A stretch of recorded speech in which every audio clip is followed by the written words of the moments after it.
day, everyone. It's September 9th. We are just headed up to our summer pasture to build a fence around our lake.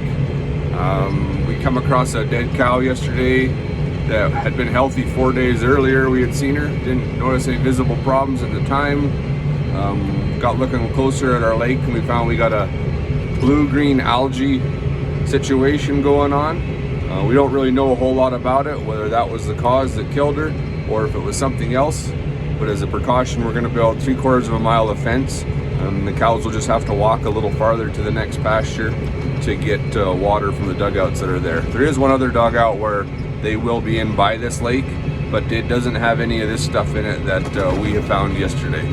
So hopefully this will fix this problem and we won't have to worry about them the rest of the summer.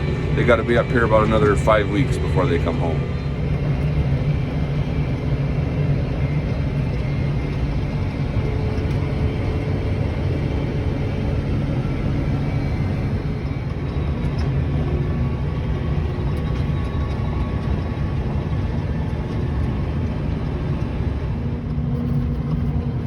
We got a mile-long trail across a neighbor's place. It's good enough to let us go across their place and have been for years now, since their family has owned it and our family has owned the property that we do up here. Talking 70-ish years about up here. It's a rough, bumpy ride, so it's slow going across here. This is all native prairie ground that's never ever been broken up. Been here since the day of creation. I don't know if you can see it, but there's a view of Chief Mountain just across the border in Montana. Here's a little perspective of where we're at. Glacier National Park is right on the other side of it. Coyote over there, not too concerned about me. Probably never seen a tractor before living up here.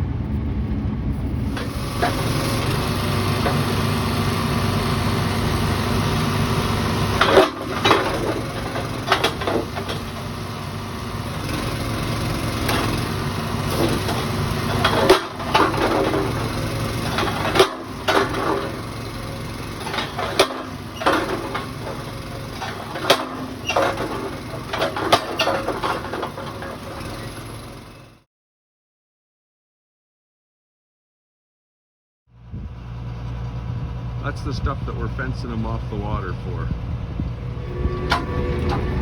Got one section of the lake done, gotta go around and come back the other direction so you can't get a tractor around, it's too soft.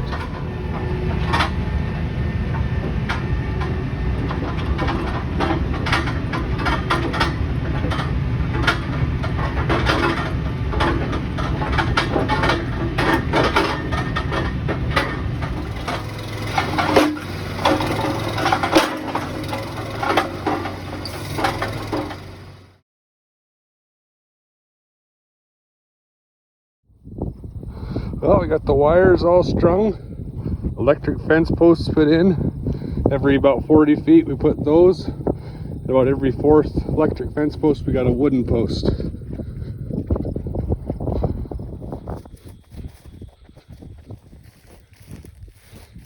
Well, we got the fence all up, about 3/4 of a mile worth.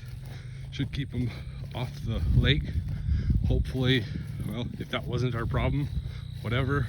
And at least we're taking a precaution, I guess. Hopefully won't have anything get through it and won't have any other troubles here in the future. You got to make it here a few more weeks before they come home. There's not enough for them to go home to yet to last the whole winter.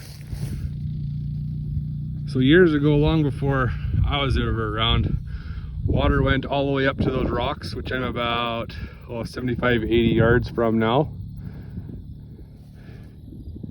All the way past up to that high water line you can see over there, all the way back to the truck. My grandpa said when he come out to the farm years ago to work with his father-in-law when they took over at the time, the water was sitting up high where that truck is right now.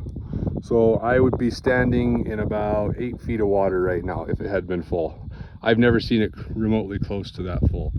In 2001 the lake went dry, and we actually had a dugout dug over on that point, a couple hundred yards out from where I'm standing now with a high hoe to catch any sort of water.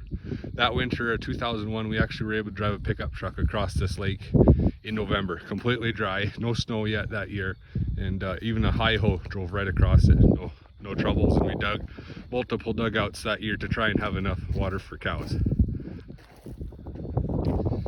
We used a different electric fence fastener this time. I believe this is a Gallagher style, Gallagher make of wire holder.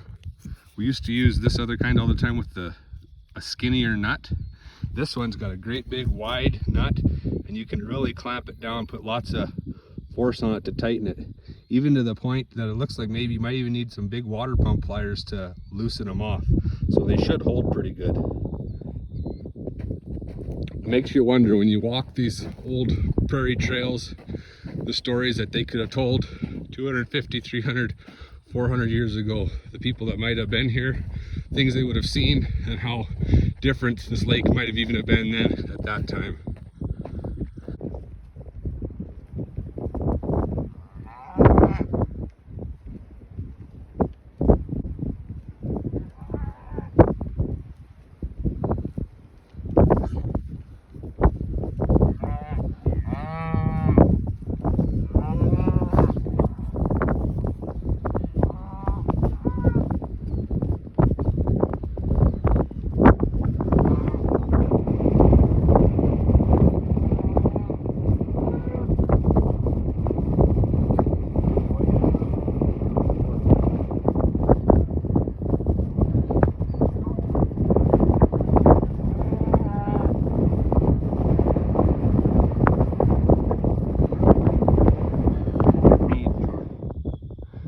Once again, what we're told is this stuff is called blue-green algae. There's really no blue stuff showing up right here, but I'll try and include some other pictures of the blue residue that had built up on the rocks where the water is dropped.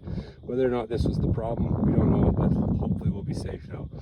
If you have any experience with blue-green algae, leave a comment, and just willing so everyone can learn. That's mostly why I make these videos, so I can learn too from other people's experiences. Sometimes you can search for hours on the internet to learn about something, and you're not finding what you're looking for. Then all of a sudden you watch a little video and you learn more about it, and then while you're at it, the questions can be answered. Thanks for watching.